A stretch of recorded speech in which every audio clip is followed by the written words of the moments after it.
తత్వస్వరూపం తెలిసేటప్పటికల్లా నాదముతో లోపల ఉన్నటువంటి ఆత్మస్వరూపం ఒక్కసారిగా గగురుపాటు పొడుస్తుందట. ఆ గగురుపాటు వల్ల ఏమవుతుంది, సప్తధాతువులు కూడా ఆనందాతిరేకాలతో ఉద్విగ్నం అవుతాయట. ఉద్విగ్నమైనటువంటి స్థితిలోంచి ఒక్కసారిగా శరీరం ఉప్పొంగిపోయేటప్పటికల్లా అహంకారం అంతా కూడా సద్దుమణిగి మొత్తం నీలో ఉన్నటువంటి సాత్విక గుణములన్నీ కూడా బయటికి వదలబడతాయి. అటువంటి సాత్విక గుణముతో రోజును ఎవడైతే ప్రారంభిస్తాడో అభిషేకాదులతో, అటువంటి వాడికి ఈ ఉద్విగ్నత అనేటువంటిది రోజంతా కూడా పనిచేసి తెలియకుండా వాడు చేసేటువంటి పనుల యందు అత్యధికమైనటువంటి సాత్వికమైనటువంటి గుణాన్ని ఆపాదించుకోవడం వలన ఐశ్వర్య సిద్ధిని పొందుతాడు. కనుక ఒక్కొక్క ధాతువుకి ఎందుకు ఒక్కొక్కటి చెప్తూ ఉంటారు. ఇది వేయడం వల్ల పెరుగు వేస్తుంటే గడ్డలు గడ్డలుగా స్వామి మీద పడుతుంది, పసుపు నీళ్లు కలిపి వేస్తూ ఉంటే పచ్చగా మారిపోతాడు, కుంకం నీళ్లు కలిపి పోస్తుంటే ఎర్రగా మారిపోతాడు, గంధం నీళ్లు ఈ రెండింటి మీద పోసేటప్పటికల్లా ఒక విచిత్రమైన రంగులోకి వెళ్ళిపోతూ ఉంటాడు.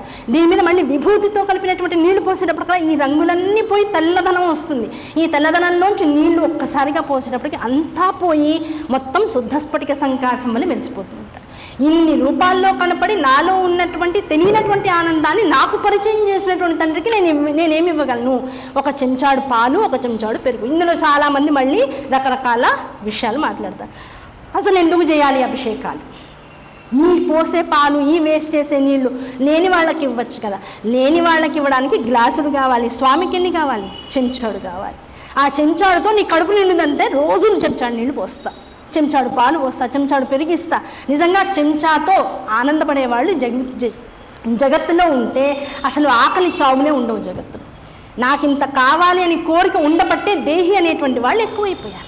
అవునా కాదా? అసలు దొరకకుండా జగత్తులో భగవంతుడు ప్రకృతి అనేటువంటి దాన్ని ఆలంబనగా చేసి అన్నీ ఇచ్చాడు. దొరకకుండా ఏమీ లేదు.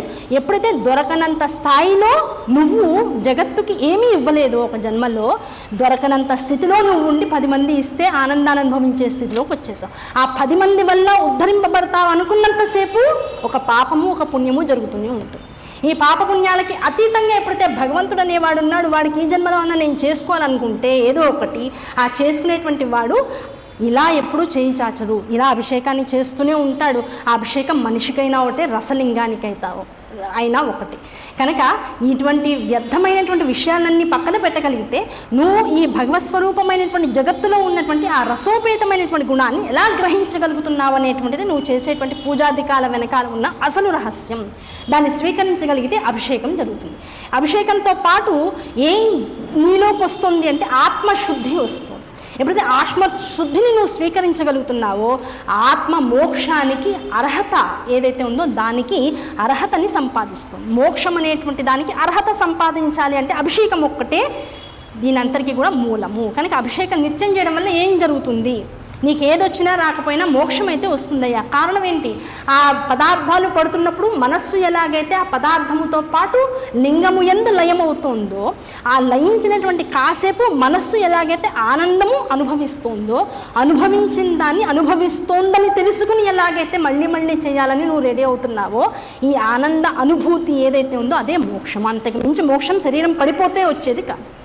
నువ్వు ఉండగా ఈ శరీరంతో అనుభవించేటువంటి చేసేటువంటి కర్మల ద్వారా ఏ ఆనందానుభూతికి అయితే లోనవుతావో, ఆనందాన్ని పదే పదే మళ్ళీ మళ్ళీ కోరుకుంటూ ఉంటావో అది మోక్షస్థితి. అటువంటి మోక్షస్థితి నీకు అభిషేకము ద్వారా ఇవ్వబడుతూ ఉంటుంది. కనుక ఆ అభిషేకము ద్వారా ఆత్మశుద్ధి జరుగుతుంది. ఆత్మశుద్ధి తర్వాత రెండవ ఉపచారం చెప్తున్నారు. ఇది ఎటువంటి పదార్థాలు లేకపోతే, ఆవు పాలు లేవండి, ఆవు పెరుగు లేదు, ఆవు నెయ్యి లేదు, గంధము లేదు, పసుపు లేదు, కుంకుమ లేదు, నువ్వేమీ చేయను, ఉట్టి నీళ్ళతో చేయవయ్యా బాబు. నువ్వు ఎలాగైతే శరీరానికి నీళ్లు పోసుకుని శుద్ధత్వం అనుకుంటున్నావో అలా నీళ్లు తీసుకొచ్చి దేవుడి మీద పోసే. ఆ పోస్తున్నప్పుడు ఆ నీళ్లు పోసిన ప్రతిసారి ఏదో ఒక నామాన్ని జపించుకుంటూ చేసుకో. దానివల్ల కొన్నాళ్ళకి నీ ఆత్మ సంపూర్ణమైనటువంటి శివానుగ్రహాన్ని పొందుతుంది, గుర్తుపెట్టుకో. అది ఒక విషయంగా చెప్తున్నారు. రెండవ ఉపచారం వచ్చేసి యథాతథంగా గంధాన్ సమర్పయామి అన్నప్పుడు గంధ అక్షతాన్ సమర్పయామి అన్నప్పుడు గంధం బదులు అక్షత సమర్పించడానికి అవకాశం లేదు, గంధమే సమర్పించాలి. గంధము బదులు అనడానికి ఇక్కడ అవకాశం లేదు. అటువంటి ఉపచారం గంధము. ఆ గంధాన్ని ఎలా సమర్పించాలి? గంధము చాలామంది ఏమేమి చేస్తూ ఉంటారంటే ఒక చిన్న వత్తిని చేసుకుని వస్త్రంగా దాన్ని మలుచుకుని ఆ వస్త్రానికి గంధం అల్లుకుని స్వామి మీద పెడుతూ ఉంటారు. అది వస్త్రార్థం అన్నప్పుడు, యజ్ఞోపవీతార్థం అన్నప్పుడు అటువంటివి చేస్తూ ఉండాలి తప్ప గంధాన్ అన్నప్పుడు చక్కటి కుసుమారమైనటువంటి చక్కటి మెత్తగా ఉన్నటువంటి ఒక పువ్వుని తీసుకోవాలి. ఆ పువ్వుని తీసుకుని అది గంధంలో ముంచి స్వామి మీద చిలకరించాలి అని చెప్తున్నారు. అటువంటి చిలకరించేటువంటి స్థాయిలో గంధాన్ని కనుక నిత్యము పరమేశ్వరుడికి సమర్పించినట్లయితే ఏం కలుగుతుంది అంటే ఒకటే విషయం చెప్తున్నాడు, అనంతమైన పుణ్యం వస్తుందయ్యా. వెంటనే ఋషులు అడిగారు, నందికేశ్వర అసలు పుణ్యం అంటే వెంటనే అడుగుతున్నా, పుణ్యం అంటే ఏంటి, ఆ పుణ్యం ఎలా ఉంటుంది, అది ఎలా వస్తుంది, ఆ పుణ్యం వస్తుందని చెప్పే బాగుంది, ఆ పుణ్యం వచ్చిందని మేము ఎలా గ్రహించాలి, ఏది నీకు పుణ్యాన్ని ఇస్తుందో ఆ పుణ్యాన్ని అనుభవంలోకి తెచ్చుకున్నాక దాన్ని అనుభవించే సమయంలో నీ మనస్సులో సాత్వికమైన ఆలోచనలు తప్ప మరే ఇతరమైనటువంటి ఆలోచనలు రావడానికి అవకాశం లేదు. జగత్తంతా పరమేశ్వర స్వరూపంగా కనబడుతుంది, అది పుణ్యానుభూతి అయ్యా. జగత్తంతా పరమేశ్వరుడిగా కనబడుతూ ఉంటుంది, ఎక్కడ ఎవరు కనపడినా పరమేశ్వరుడిలానే కనబడతారు. జగత్తంతా ఆనంద స్వరూపంగా కనబడుతుంది, జగత్తంతా కైలాస స్వరూపంగా కనబడుతుంది. అటువంటి స్థితిని నువ్వు పొందు. ఏమంటే అర్థం కావట్లేదండి, అలా ఎలా కనబడుతుందండి? ఎవరు చూసినా హాయిగా నవ్వుతూ పలకరిస్తారు, ఎవరి ముఖాల్లోనూ చిరాకు ఉండదు, ఎక్కడ చూసినా బాగున్నారా, కులాసాగా ఉన్నారా, రేపొద్దున ఫలానా మా ఇంట్లో సత్యనావ్రతం రండి, ఇంకో చోటుకి వెళ్ళాం, రేపొద్దున మా ఇంట్లో ఇంకేదో వ్రతం చేస్తున్నాను రండి. ఎక్కడ చూసినా భగవన్నామానికి సంబంధించిన విషయాలు, భగవన్నామాంతో కూడుకున్నటువంటి సత్సాంగత్యాలు ఇలాంటివే వినపడుతూ ఉంటాయి. ఎక్కడా కూడా ముఖం ముఖలించుకోవడం కానీ వెనకాల గుసగుసలు కానీ వినపడినటువంటి లోకం ఎప్పుడైతే చూస్తావో అక్కడ ఎటువంటి ఆనందాన్ని నువ్వు అనుభవిస్తావో అదే స్వర్గం, ఇంకోటి కాదు స్వర్గం అంటే. అటువంటి స్వర్గానుభూతిని నీకు ఇచ్చేటువంటిది ఏదైనా జగత్తులో ఉంది అంటే అది పరమేశ్వరుడికి నువ్వు సమర్పించేటువంటి గంధం ద్వారా లభిస్తుంది. కనుక ఇప్పుడు గంధం ఎలాంటిది? అబ్బా అందరూ నాతో బాగుండాలండి, అందరూ ఎప్పుడు నాతో హ్యాపీగా ఉండాలి, ఎవరి వల్ల నా మనసు కష్టపడకూడదు, నా వల్ల ఎవరి మనసు కష్టపడకూడదు, రోజు గంధం పెట్టు స్వామికి చాలు. సింపుల్ రెమెడీ, ఇంకా వేరేదేమీ లేదు. ఏంటోనండి నాకు చిన్న కష్టం వచ్చింది, జీవితంలో ఏ రిమార్క్ లేదు, దీనివల్ల నేను మనస్సుకి ఇబ్బంది పడుతున్నా, ఏం లేదయ్యా, శివపురాణం చెప్తుంది రోజు గంధం పరమేశ్వరుడికి సమర్పించ చాలు. ఆ వైక్లభ్యం, మానసిక వైక్లభ్యం, ఒకళ్ళని అన్నానే అనే బాధ, ఒకళ్ళు నన్ను అన్నారనేటువంటి కించ, ఈ రెండు పోతాయి. కనుక వచ్చేటువంటిది ఏమిటి? పుణ్యము. ఆ పుణ్యం వల్ల కలిగేటువంటిది ఏమిటి? ఆనందము. అటువంటి ఆనందం నీకు కావాలి, గంధం. ఎటువంటి గంధం? ఏమంటే అష్టసిద్ధి గంధం అండి, అదేదో కంపెనీ వాళ్ళు ఇచ్చారు. ఆ గంధాన్ని రోజు వేస్తే నిజంగా పరమేశ్వరుడు వచ్చి కూర్చుంటాట, అడ్వర్టైజ్మెంట్లో అలాగే చూపిస్తున్నారండి అంటే ఆ గంధాలు కాదు. శరీరాన్ని వంచి సాన పెట్టుకుని అరగదీసుకో. అప్పుడు వెంటనే క్వాలిటీ గురించి మాట్లాడతారు మన వాళ్ళు. ఏమంటే అసలు మంచి గంధం చెక్కలు దొరుకుతున్నాయా అండి అరగదీయడానికి? అన్నీ ఏవేవో అక్కడ దగ్గరలో పెరిగినటువంటి గంధం చెట్లకి దగ్గరలో ఉన్న కూడా గంధం వాసనే వస్తాయట. అటువంటి బెలళ్ళన్నీ మనకు అమ్ముతున్నారండి. అవి పోసే కన్నా ఏదో గంధం వాసన వచ్చే వాటినన్నా పోసి పౌడర్గా చేస్తే బాగానే ఉంటుంది కదా అంటే అక్కడ గంధం క్వాలిటీనో శాన క్వాలిటీనో కాదు చూడడానికి, నీ క్వాలిటీ చూడాలయ్యా. అక్కడ ఇంత హడావిల్లో ఎంత జాగ్రత్తగా తీస్తోంది, పని అయిపోవాలి అని తీస్తోందా, సమయం అయిపోతుందని తీస్తుందా, భగవంతుడికి నేను రాసిన దాన్ని, నేను తీసిన దాన్ని ఎలా అందుకుంటా, ఆయన ఎంత సుందరంగా కనబడతాడని తీస్తుందా? ఈ క్వాలిటీ చెకప్ అక్కడ జరుగుతుంది. ఆ క్వాలిటీ కోసం చేయి. గంధం క్వాలిటీ నీకెందుకు? ఆ తీసేటప్పుడు నీ వేళ్ళు, నీకున్నటువంటి 72,000 నాడులకి కూడా జంక్షన్ పాయింట్స్, ఈ వేళ్ల మొదళ్ళు, ఈ జంక్షన్స్ పాయింట్స్ అన్నీ ఎప్పుడైతే నువ్వు అరగతీస్తున్నావో గంధాన్ని, దానివల్ల నీ శరీరంలో ఉన్నటువంటి ఈ జంక్షన్స్ అన్నీ కూడా యాక్టివేట్ అవుతాయి. ఇప్పుడు కొత్తగా చెప్తున్నారు, ఇలా ఎక్సర్సైజెస్ చేయండి, కొట్టుకోండి అన్నారు. ఇవన్నీ ఎందుకు? రోజు గంధం తీ. ఆ గంధం తీయడానికి సమయం లేదు కానీ ఎక్సర్సైజ్ చేయడానికి మాత్రం సమయం. ఎప్పుడు టీవీ చూస్తుంటే సీరియల్ మధ్యలో పక్కన రిమోట్ కంట్రోల్ పెట్టేసి ఇలా చెప్తే అది కూడా మధ్యలో ఎక్కడో గుర్తొస్తుంది, అప్పటికప్పుడు కూడా గుర్తురా, అవునా కదా? కనుక ఇలాంటి లౌకికమైన భౌతికమైనటువంటి సరదాగా మాటలు ఎన్నైనా చెప్పుకోవచ్చు. అసలు నువ్వు మనస్సు రమింప చేసుకోవడము, అసలు నీ జీవితాన్ని ఒక సాఫల్యత స్థితిని తెచ్చుకోవడం, అసలు ఈ జీవితం ఎందుకు ఇవ్వబడింది, ఇందులో ఇన్ని రకాల విభాగాలు ఎందుకు చెప్పారు, అసలు శివపురాణంలో ఒక పూజ అనే ఒక్క దాన్ని పెట్టుకుని అసలు 30 అధ్యాయాలు ఎందుకు పెట్టారు, ఇంత అభ్యాసం జీవుడితో ఎందుకు చేయిస్తున్నారు, ఇంత చేశాక అసలు రుద్రాధ్యాయం ఎందుకు మొదలవుతుంది, శతరుద్రయం ఎందుకు మొదలవుతుంది, శతరుద్రయం అనేటువంటి ఇన్ని ఖండాలతో కూడుకున్నటువంటి అసలు శివ రహస్యానికి ముందు అసలు ఎందుకు ఇంత మనస్సుని ఇంత స్థానంతో పెట్టి తిప్పుతున్నాడు, ఎందుకు? గానుగలో వేసినటువంటి ఆయిల్ గింజలు ఎలాగైతే ఆ రాటలో పడి తిరుగుతూ ఉంటాయో అట్లా మనస్సుని ఈ 20-30 అధ్యాయాల్లో పెట్టి తిప్పేస్తారు. తిప్పగా ఏమవుతుంది? అహంకారం ఏదైనా ఉంటే, ఇంకా డౌట్స్ ఏమైనా ఉంటే, ఇంకా నాకేమన్నా బాగుండేది, నాకు స్వార్థపూరితంగా ఉండేది ఇంకేమైనా వస్తుందా అని ఆలోచించే లోపల స్వార్థాన్ని మించి ఒకటి ఉంది అనే విషయం జీవులందరికీ అర్థమవుతుంది. దానికోసం 30 అధ్యాయాలు పెట్టాడు. ఆ 30 అధ్యాయాల్లో ప్రత్యేకంగా ఈ విధానాలు చెప్పడంలో అంతరార్థం ఏమిటంటే, ఇవి రోజు నాకు ఈ కష్టం ఉంది, నాకు ఈ కష్టం ఉంది, నాకు ఈ కష్టం ఉంది, కష్టాన్ని రోజు తలుస్తున్నావు పిచ్చివాడా. నీకున్నటువంటి సులభ ఉపాయాలు ఏవైతే శివుడి ద్వారా స్వయంగా చెప్పబడ్డాయో శివపురాణంలో, వీటిని పట్టుకుంటే అసలు నాకు కష్టమే లేదు, నాకు భగవంతుడు శివుడు అనేటువంటి వాడు ఒకడున్నాడు, భగుడున్నాడు, భర్గుడున్నాడు, వాడి వల్ల నేను ఎప్పుడూ సర్వదా రక్షణని పొందుతున్నాను, ఆనందాన్ని పొందుతున్నాను, సుఖాన్ని అనుభవిస్తున్నాను అనేటువంటి స్థితిని పొందు. జీవుడు జగత్తులోకి వచ్చింది సుఖానుభూతిని అనుభవించడం కోసం, దుఃఖాన్ని చుట్టుకోవడం కోసం కాదు. నువ్వేం చేసినావు? కష్టం మీద కష్టం, కష్టం మీద కష్టం, అన్ని చుట్టేసుకుంటున్నావు. అయ్యో చిక్కుపడిపోయింది అని బాధపడుతున్నావు. అసలు చుట్టుకోమంది ఎవరు, చిక్కుపడేసుకోమంది ఎవరు? సుఖం అనుభవించవయ్యా అని జగత్తులోకి పంపిస్తే. అందుకని భగవేశ్వరుడు ఏం చెప్తున్నాడు, ఓకే తప్పు జరిగిపోయింది, చుట్టలు వచ్చేసాయి, తప్పులు అనేటువంటి చుట్టలు చుట్టేసుకున్నావు, అందులోంచి బయటికి రావడం ఎలా? సులభ ఉపాయాలయ్యా, అవునా కదా? దీనికోసం నువ్వు ఎక్కడికి వెళ్ళాలి? ఎక్కడికి వెళ్ళక్కర్లా, ఉన్న చోట ప్రశాంతంగా కూర్చో, ఈ విషయాలు చెయ్యి, గంధాన్ని సమర్పించు, అవునా కదా? ఇప్పుడు ఈ గంధాన్ని సమర్పించడం వల్ల పుణ్యం వస్తుంది, బాగుంది. దీంతోపాటు అవాంతరమైనటువంటి ప్రయోజనం ఒకటి కూడా చెప్తున్నారుగా. ఆ అవాంతర ప్రయోజనం ఏమిటయ్యా అంటే, ఇంట్లో మనం పూజ చేస్తుంటే కాదనే వాళ్ళు ఎవరో ఒకళ్ళు ఉంటారు.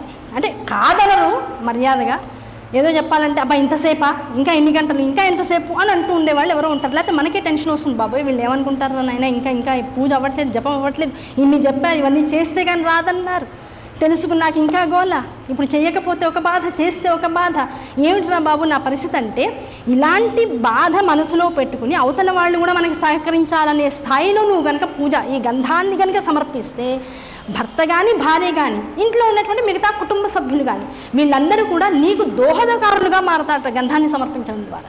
కనుక ఇప్పుడు గంధం ఎంత గొప్ప ఉపచారం, అంత గొప్ప ఉపచారం. అన్నింటికీ పుణ్యమైనటువంటి పుణ్యం వస్తుందని ప్రధానంగా చెప్పారు. దీంతోపాటు ఇంకొక అవాంతరమైనటువంటి విషయం చెప్పారు, ప్రయోజనం చెప్పారు. ఏమిటయ్యా అంటే, గంధాన్ని ఎంత సమర్పిస్తే అంత సౌందర్యవంతులు అవుతారట. ఇంకా బ్యూటీ పార్లర్కి వెళ్ళాల్సిన అవసరం, కొత్త మొహం వచ్చేస్తుందా అండి, వెంటనే డౌట్ వస్తుంది. ఏమంటే కొత్త మొహం రాదు కానీ ఉన్న మొహం అందంగా కనబడుతుంది. దీనికి ఆధారం ఎక్కడికి వెళ్ళొచ్చు అంటే, భాగవతంలో కుబ్జ అష్టవంకరలు, శరీరం అంతా కూడా వంకరలు కలిగి ఉంటుంది. చేతిలో గంధాన్ని పట్టుకుని రోడ్డు మీద అటు ఇటు వెళ్ళే వాళ్ళకి గంధాన్ని పూస్తూ కాస్త డబ్బులు, మనం తిరుమలకి వెళ్తే కనుక తిరునామాలు పెడతామని చెప్పేసి పాపం డబ్బులు తీసుకుంటారు. ఎలాగైతే అలా ఆవిడ కూడా పాపం రోడ్డు పక్కన నించుందిట. అయ్యవారి ఆలయానికి వెళ్దామని చేతిలో పువ్వులతో పాటు గంధాలు మిగతావన్నీ పట్టుకుని ఉంటే, పాపం నడుస్తూ ఉంటే రాయి తగిలి ఆ గంధమంతా వెళ్ళి కృష్ణుడి మీద పడుతుంది. ఎప్పుడైతే ఆ గంధము సమర్పించిందో, తెలిసి కానీ తెలియక కానీ, నువ్వు బుద్ధిపూర్వకంగా చేయక్కర్లా, సమర్పించిందో వెంటనే ఏమైపోయింది, వంకర్లన్నీ పోయి సుందరమైనటువంటి రూపంతో కళ్ళ ముందు ప్రత్యక్షం అవుతుంది. ఆ ఒక్క విషయాన్ని మనం జాగ్రత్తగా పట్టుకున్నప్పుడు గంధం ఏమిస్తుంది, సౌందర్యమైనటువంటి అంగములను మనకి ఇస్తుంది. కనుక గంధము తప్పనిసరిగా ప్రతినిత్యము కూడా భగవంతుడికి సమర్పించవలసినటువంటి ధాతువుల్లో ఒకటి. తర్వాత నైవేద్యము అని చెప్పారు. నైవేద్యం సమర్పించేటువంటి విధానం మొదటి రోజు కూడా చెప్పుకున్నాం. జాగ్రత్తగా శుద్ధముగా నువ్వు వండేటువంటి పదార్థం మీద ఏమాత్రము నీకు మమకారము ఆపేక్ష లేకుండా భగవంతుడి కోసం భగవంతుడు ఇచ్చిన దాన్ని ఆయనకి సమర్పించే విధానంలో ఈ పదార్థాన్ని పచనం చేస్తున్నాననేటువంటి స్థాయిలో నువ్వు వంట చేయాలి. చేసిన తర్వాత అందమైనటువంటి రేఖలు త్రిభుజాకారంగా కానీ వృత్తాకారంగా కానీ రేఖల్ని గీసి దాని మధ్య ఆ స్థలాన్ని భూమిని కూడా శుద్ధం చేసేటువంటి పసుపుని కుంకుమని అక్షతల్ని దాని మీద వేసి దాని మీద పదార్థాన్ని పెట్టి, ఎలా పెట్టాలి పదార్థాన్ని, గిన్నెల పలంగా పెట్టకయ్యా, ఎదురుకుండా భగవంతుడు వచ్చి స్వయంగా కూర్చుని తింటే ఎలా వడ్డిస్తావో అలా అన్ని పదార్థాలని వడ్డించు. పరవాన్నము లాంటి పాలతో చేసి పొంగించి వండినటువంటి పాలతో ఉడికించి చేసినటువంటి పదార్థాల నుంచి భాగాన్ని తీయకు. పెరుగులోంచి వీలైనంత వరకు భాగం తీయకుండా పూర్ణమైనటువంటి పెరుగుని, పాలాన్నాన్ని నైవేద్యం పెట్టు. మిగతా ఆ వస్తువులన్నింటినీ, కూరని, పప్పుని, చారుని, పులుసుని, పచ్చని కొద్దిగా వేయి. అన్నంలోంచి కొంత భాగాన్ని తీసి విస్తర్లో వడ్డించు. అటువంటి భాగాన్ని భగవంతుడికి సమర్పించు. నైవేద్యం పెట్టే ముందర నీ ఆనుకూల్యతని బట్టి ఇంట్లో బిల్వదళం ఉంటే బిల్వదళాన్ని, తులసి దళం ఉంటే తులసి దళాన్ని ఆ పదార్థం మీద వేసి దాన్ని పవిత్రం చేసి భగవానుడికి సమర్పించు. ఇవన్నీ చేసే మునుపు బిల్వదళాన్నో తులసి దళాన్నో ఎలాగైతే దాని మీద వేస్తావో గోఘృతమును కూడా దాని మీద వేయి.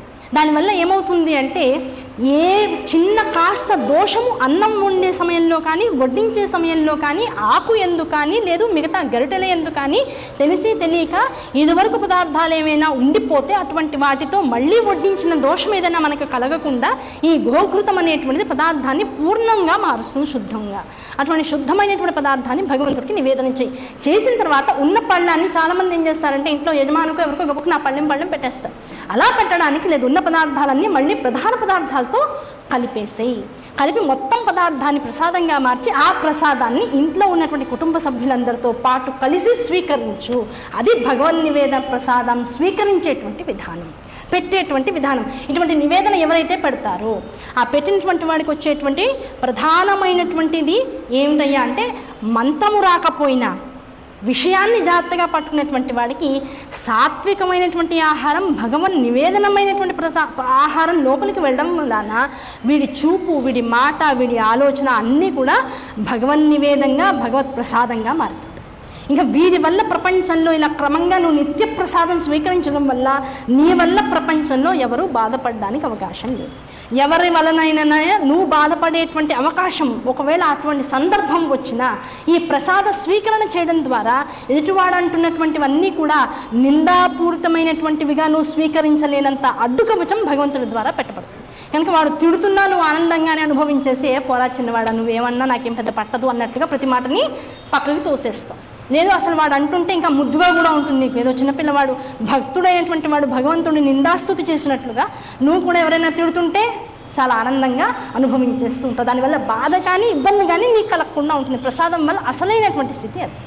మరి వారాంతరంగా ఒక రకమైనటువంటి ఒక ప్రయోజనం ఉండాలి కదా. అదేమిటంటే నీ ధాతువులన్నింటికి కూడా సక్రమమైనటువంటి శక్తి ఇటువంటి ప్రసాద నివేదన వల్ల కలుగుతుంది, ప్రసాద స్వీకరణ వల్ల కలుగుతుంది. ఈ ధాతు పుష్టి కలగడం వల్ల కలిగేటువంటిది ఏమిటి? రోగములు దరిచేరు. నిత్య ప్రసాద స్వీకరణ చేసిన వాడికి రోగములు రావు. మరి రోగాలు ఎందుకు వస్తున్నాయండి? మా ఇంట్లో రోజు పెడతామండి. ఇంత జాగ్రత్తగా ఇంట్లో నిత్యము పెట్టి అటువంటి ప్రసాదాన్ని స్వీకరించిన వాడికి రావు. బయటవాడు స్నానం చేశాడో చేయలేదో, వాడు ఎలా ఉన్నాడో, లఘుశంకో దీర్ఘశంకో ఆ బట్టలే, ఆ దోశ వేసే చిప్పిరితోనే మళ్ళీ టాయిలెట్లు, ఆ దోశ చేసే దాంతోనే ఇంకోటి కడుగుతాడు, మళ్ళీ అవే తీసుకొచ్చి దోశ పెనం మీద కూడా టపా వేస్తాడు. అవన్నీ తినేటప్పటికి ఏమవుతుంది? తప్పదండి, జర్నీస్లో ఉన్నాం కనుక తింటాం, అంత మించి మాకు అలవాట్లేదు. ఆ జర్నీస్లో కూడా ఎలా ఉండాలో శివపురాణం చెప్పిన తర్వాత బయటికి వెళ్ళాను కదా అవి ఇవి తినేవాకు, ఏం తినాలో అవి తిను. అలా తింటే నీ ఆరోగ్యం ఎందుకు పాడవుతుంది? పాడయ్యాక ఎవరిని ఎందుకు తిడతావు? నువ్వు చేసుకుని స్వయంకృతాపరాధం. ప్రసాదం అనేటువంటి పదార్థాన్ని ప్రసాదంగా మార్చుకో, ప్రసాదాన్ని స్వీకరించు, ప్రసాదంగా ఉన్నటువంటి విషయాన్నే స్వీకరించు. ఆశించి అమ్మేటువంటి వాడి దగ్గర ఏది స్వీకరించకు. దాన్ని మించినటువంటి అనారోగ్యం ప్రపంచంలో లేదు. అలాంటి స్థితిగతులు నువ్వు చేసుకో. ధూపం తర్వాత ఉన్నటువంటిది అసలైనటువంటి విషయం ధూపం. ఆ ధూపం ఏం చేస్తుంది? ధనం కలుగుతుంది. అబ్బా ఇది ఒక్కటి బాగుందండి, శ్రవణానందకరంగా. ఇంక వాడి నుంచి ఇంకా ధూపాలు ఇంటి నిండా ధూపం వేసేస్తామండి. ఎప్పుడెప్పుడు ఏమంటారు చెప్పండి? పొద్దున సాయంకాలం 2 పూట్ల నిరంతరం ధూపం వేయాల్సిందే ఇంట్లో. దాంతోపాటు స్వామివారికి ధూపం పరికల్పయామి అన్నప్పుడు తప్పనిసరిగా చక్కగా గుగ్గిలము, దాంతోపాటు అసలైనటువంటి సాంబ్రాణి, అగరు మొదలైనటువంటి వాటితో చక్కగా ధూపం కనుక స్వామికి మనం ఇచ్చినట్లయితే అటువంటి ధూపం వల్ల ధనం ఇంట్లో సమృద్ధిగా ఉంటుంది, ఐశ్వర్యం కలుగుతుంది. వారాంతరంగా వచ్చేటువంటి ప్రయోజనం ఏమిటి? ధూపం వలన వేయడం వలన అంటే ఐశ్వర్య సిద్ధి కలగడం వల్ల వచ్చేటువంటి అహంకారం నీ యందు జనించదు. చాలు కదా. ఏమంటే ధనం వస్తుంది, ఇల్లు హాయిగా గడుస్తుంది, వెనకాల బ్యాంక్ బ్యాలెన్స్ పెరుగుతుంది. వీటన్నింటితో పాటు అహంకారం రాకుండా ఉంటే ఇంతకు మించినటువంటి బంపర్ ఆఫర్ ఇంకోటి. కనుక అహంకారం నుంచి బయటపడడానికి, ఆ సంపాదించినటువంటి సంపాదన మూలధనంగా నిలవడానికి, వృద్ధి పొందడానికి నిత్యము ఇంట్లో ధూపం వేయవలసిందే. ఆ ధూపం వేసేటువంటి సమయంలో చేయవలసిన ముఖ్య విషయము, ఆ ధూపం వేసి మొట్టమొదటి భగవానునికి చూపించేటువంటి సమయంలో ధూపాన్ని ముందు ఇచ్చేటువంటి వాడు పీల్చరాదు. కనుక మీరేం చేస్తారు? మాస్కులు మళ్ళీ ముందు మాస్క్ వేసేసుకుని స్వామికి ధూపం చూపించి మాస్క్ తీసి అప్పుడు ఇల్లంతా ధూపం చూపించుకోవచ్చు. ఆయన ముందు మనం పీల్చడానికి అవకాశం లేదు. అటువంటి జాగ్రత్త తీసుకోమని నందికేశ్వరుడు చెప్తున్నాడు సనత్ కుమారుడితో. సనత్ కుమారుడు ఏం చేశాడు? వ్యాసుల వారికి చెప్పారు. వ్యాసుల వారు సూతుల వారికి చెప్పారు. సూతుల వారు మొత్తం 88,000 మంది సత్రయాగంలో ఉన్నటువంటి ఋషులందరికీ చెప్పారు. ఆ 88,000 మంది ద్వారా మొత్తం జగత్తులోకి ఈ విషయాలన్నీ కూడా విస్తరింపబడ్డాయి. ఇవాళ మన దాకా ఈ విషయాలు తీసుకురాబడ్డాయి. అలా ధూపం ఇచ్చిన తర్వాత ఇవ్వవలసింది ఏమిటి? దీపము. ఏమండి, మొట్టమొదటి దీపం వెలిగించాం కదా, ఇప్పుడు మళ్ళీ దీపం చెప్తారు. ఇది మొదటి దీపమా, మళ్ళీ వెలిగించాల్సిన దీపమా? అందరికీ పెద్ద డౌట్ వస్తూ ఉంటుంది. ధూపం ఇచ్చిన తర్వాత మొట్టమొదటి దీపం దేనికి? మనం చేసేటువంటి పూజకంతటికి అది సాక్షిభూతం, అది సుబ్రహ్మణ్యేశ్వర స్వరూపం. ఆ దీపం దాన్ని కదల్చడానికి కానీ, దాంతో ఆ ప్రప్రథమంగా వెలిగించినటువంటి దీపారాధన ఏదైతే దీపం జ్యోతి పరం బ్రహ్మ దీపం సర్వతమోభమం దీపేణ సాధితే సర్వం అని చెప్పి ఏ దీపాన్ని అయితే వెలిగించామో ఆ దీపంతో అగరొత్తులు వెలిగించడం కానీ, కర్పూరం వెలిగించడం కానీ చేయకూడదు. మరి ఏం చేయాలి? ఆ దీపాన్ని వెలిగించడానికి ఇంకో ఏకహారతిలో ఒక చిన్న ఒత్తి వేసుకుని దీపారాధన చేస్తాం అంతే తప్ప అగ్గిపుల్లతోనూ ఊదుకడ్డీలతోనూ దీపారాధన చేయకూడదు. శాస్త్ర విరుద్ధం. పుల్లతో వెలిగించాము అంటే పొల్లే కర్ర అవుతుంది, కర్రతో వెలిగించామంటే ఏమవుతుంది? దేనికి పెట్టినట్టు మంట? దీపారాధన కాదు, చితికి పెట్టినట్టు అవుతుంది మంట. కనుక రోజు చితి పేరుస్తున్నామా, చితికి మంట పెడుతున్నామా, లేకపోతే దేవుడి ముందు దీపారాధన చేస్తున్నామా? ఆ ఒక్క గ్రాహ్యత ఉంటే మనం దేంతో వెలిగించాలో మనకు అర్థమైపోతుంది. దీప సంస్కారము అంటాం. అగ్ని సంస్కారం చేసే ముందు ఏం చేస్తాం? ఏకహారతిలో చిన్న ఒత్తి వేసుకుంటాం. అది పువ్వొత్తి కావచ్చు, అడ్డ ఒత్తి కావచ్చు. అది వేసుకుని దాన్ని ముందు వెలిగించి దానికి నమస్కారం చేసుకుని దాంతో మనం చేసేటువంటి ప్రప్రధానమైనటువంటి దీపారాధన చేస్తాం. ఆ దీపారాధనతో పాటు మధ్యలో ఈ ధూపము, దీపము, నైవేద్యము వరుస ఒక క్రమం. ఇదంతా కూడా ఆ ధూపం దీప నైవేద్యాన్ని అన్నప్పుడు, దీపం దర్శయామి అన్నప్పుడు ఇంకొక చిన్న కుందిలో కానీ ఈ ఏకహారతిలోనే ఇంకో ఒత్తి వేసుకుని రెడీగా పెట్టుకుని ఆ దీపాన్ని చక్కగా భగవంతుడికి మరొకసారి కైంకర్యం చేయాలి. ఆ దీపం వెలిగించడం వల్ల కలిగేటువంటిది ఏమిటి అంటే జ్ఞానము. ఏమంటే మరి మొట్టమొదటిది మొదలే చెప్పుకున్నాం, అది జ్ఞానానందమయం దేవం ఎంత అవసరమో ఈ పూజకంతటికి కూడా సాక్షిభూతము. మనం చేసేటువంటి ప్రతి క్రతువుకి కూడా ఇంట్లో పెళ్లి పెట్టుకున్నాం. మన ఇంటికి అంతటికీ ఒక పెద్ద ఆయన ఉంటాడు, మేనమామో తాతగారో లేకపోతే భార్య తరఫో భర్త తరఫో ఎవరో ఒకళ్ళు ఉంటారు పెద్దవాళ్ళు. వాళ్ళని తీసుకొచ్చి మావయ్య నువ్వు ఇక్కడ కూర్చో, నేను చేసేదానికి ఏది తప్పు ఏదో చెప్తూ ఉండు, మేము ఏదైనా మర్చిపోతే గుర్తు చేస్తూ ఉండు. ఒకళ్ళ చేతికి మొత్తం బాధ్యత ఇస్తాం. బాగా తిరగలిగే వాళ్ళకైతే ఒకళ్ళ చేతికి బాగా నమ్మకంగా ఉన్న వాళ్ళకి డబ్బులు పెట్టిచ్చేస్తాం. రే ఎక్కడ ఏది కావాలో నువ్వు నేను అడగగానే నాకు అవన్నీ ఇచ్చేయమని చెప్తాం. అలా బాధ్యత ఒకళ్ళకి అప్పగించినట్లుగా మొట్టమొదటి బాధ్యత ఏమిటి? నేను చేసేదంతా కరెక్టో రాంగో సాక్షిభూతంగా చూడవయ్యా అని ప్రధాన దీపాన్ని వెలిగించాం. డబ్బు ధనాన్ని అనుగ్రహించేటువంటి స్థానం ఏదైతే ఉంటుందో అది తర్వాత ధూపము, దీపము, నైవేద్యం అనేటువంటి క్రతువురాంగానే దీపముగా పునర్దర్శయామి. దీపం దర్శయామి అన్నప్పుడు ఈ దీపాన్ని విశేషంగా వెలిగించి స్వామికి కైంకర్యం చేస్తూ ఉండాలి. అటువంటి దీపం వల్ల జ్ఞానం కలుగుతుంది. ఆ జ్ఞానం ఎలాంటిది అంటే, ముందు మనం ధూపం వెలిగించడం వల్ల ఐశ్వర్యం వచ్చింది, నైవేద్యం పట్టడం వల్ల శరీర ధాతు పుష్టి కలిగింది. ఈ బలం వలన ఐశ్వర్యం వలన వచ్చేటువంటి మదహంకారం ఉంటుంది. అహంకారం ఎలాగూ ధూపం వల్ల పోతుంది, మదం ఒకటి వస్తుంది. నేను ఇంత కష్టపడ్డాను, వాడికి అహంకారం ఉండకపోవచ్చు కానీ ఇదంతా నా స్వతం,